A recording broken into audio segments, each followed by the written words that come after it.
Nuestro México, febrero 23, dejó Carranza pasar americanos, 10,000 soldados, 600 aeroplanos, buscando a Villa por todo el país. Los de a caballo no se podían sentar y los de a pie no podían caminar. Entonces Villa les pasa en aeroplanos y desde arriba les dice goodbye.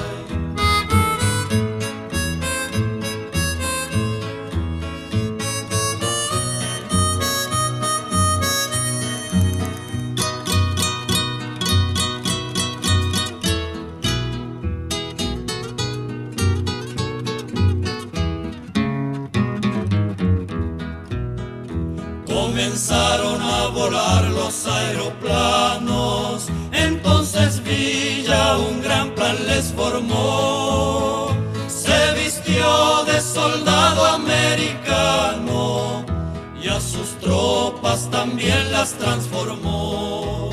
Mas cuando vieron los gringos las maderas, con muchas barras que Villa les pintó, se bajaron con todo y aeroplanos, y Pancho Villa prisioneros los tomó.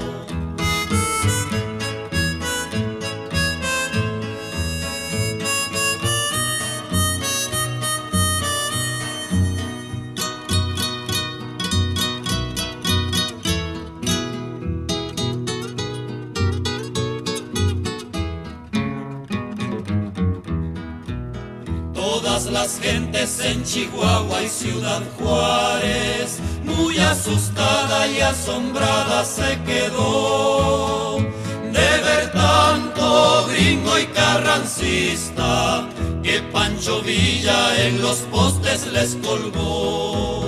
Que se creían los soldados de Texas, que combatir era un baile de carquís. Con la cara llena de vergüenza se regresaron todos a su país. Yo les encargo, mis fieles compañeros, que se estén firmes al pie de su cañón, que disparen la última metralla para defensa de nuestra nación.